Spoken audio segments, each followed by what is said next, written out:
Battlefield 1. Let's talk about it. So, Battlefield 1 is a game that was released in 2016. It was the 10th installment in the Battlefield series, but the first major release since Battlefield 4. Now, I didn't really play much of this game until about 2019, 2020, so I can't speak for its original release and how good it was back then, but as it's still online now and still playable, I can speak to that. So the campaign itself in this game is a lot of fun, in my opinion, to play. Unfortunately, it's only about 6.5 hours, and there's a lot of stuff that just feels like it was rushed through in the campaign. So the reason I say that is because there's 6 different stories with 6 different characters that you play through, which is a bit odd, as like I've seen stuff like that happen before in like Call of Duty games and some other games where you play like a couple of different characters throughout the main campaign, but normally they spend enough time with the characters that you can actually like learn about them, learn their story, spend some decent amount of time playing as the characters, that kind of stuff. However, that was not the case in my experience on this version. Now, if you're trying to get main completion on the campaign and basically everything else that you can do in the game, then it's about 22 hours. But without that, and you're just doing the main campaign, it's only about 6.5 hours. So it's pretty short. So as I was saying, that averages about an hour and like 5 minutes or something like that per chapter. And like the first chapter, you spend more time on than some of the next chapters. For example, one of them you play as a pilot, and you only spend like 2 chapters playing as him, and they're not as long. You also play as I want to say villager, but the proper word would probably be tribeswoman. And you spend a little bit more time as her. A couple of her missions are a lot like bigger maps and things like that.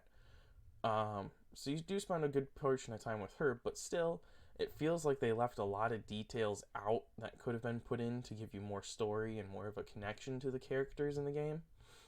From everything from that to the Britishman we originally start playing as in the trenches, in the tank crew, that story felt a lot better, but it still wasn't as good. Then with the pilot, the tribeswoman, and then I think they're South African soldiers or maybe Ethiopian. I don't quite remember specifically what they are, but the soldiers as well. Again, you still don't get as much of a connection as I would have liked to see. That's just for the campaign, though. The campaign does have a pretty decent selection of weapons, as far as like World War One style weapons go, type weapons, era weapons, whatever you want to call. Everything from like really primitive SMGs to LMGs to actual machine guns. And one of them you get to play as a guy who's like in full body armor, so that's pretty cool too. Um, Down to like getting to fly in the planes, use anti-aircraft guns, even the different kinds of like grenades and melee weapons and stuff that they used. All kinds of different weapons and experiences that can be had depending on what weapons you choose to play with. Even from like choosing to play stealthfully to not stealthfully, depending on what mission you're playing. So there is a wide selection and variety that can go into the campaign.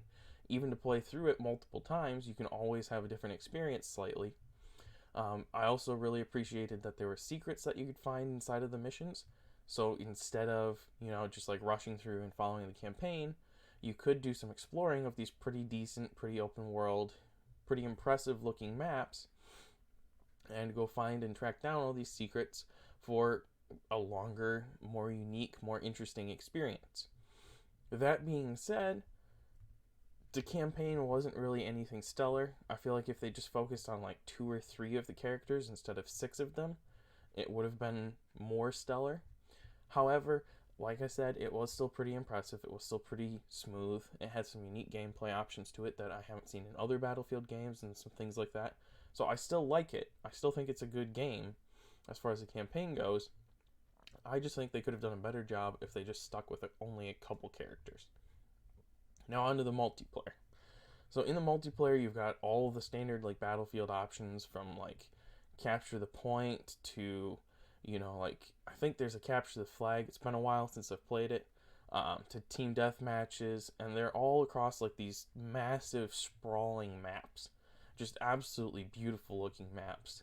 The only problem I really found with it is currently it's really, really hard to get into a match. It takes a long time to load into one because there's just not that many people who play anymore.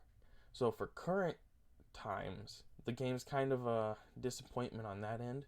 I've played some like third rate games that have more people playing them still than the Battlefield, but I know there are a couple more Battlefields since then, so I can kind of understand why people might not be playing the older ones.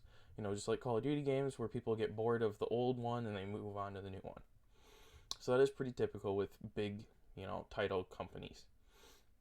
The multiplayer's kind of smooth. There's some issues here and there with it. Nothing too major that I have ever experienced. So I do enjoy the multiplayer, but one of the things I don't like about it is having to continuously play and rank yourself up in order to unlock other guns and weapons and things like that. And the only reason I don't like that is because there's not, at least not now, there's not a skill-based matchmaking. So you're kind of thrown against people who are really high level, who have all the special weapons unlocked, and they deal a lot more damage than the guns you use. And you kind of end up feeling like you're just throwing pebbles at a giant boulder trying to crack it. So that's really unfortunate. But it's not terrible. It really isn't. It could be better, but it's not bad. I'm sure it was probably better back when it originally came out. I mean, it has been out for 9 years at this point, so I can understand the problems that it has. Overall, though, combined between the multiplayer and the campaign, it is a good game. I would continuously play it from time to time, like go back and play it again, all that kind of stuff. I love games like this.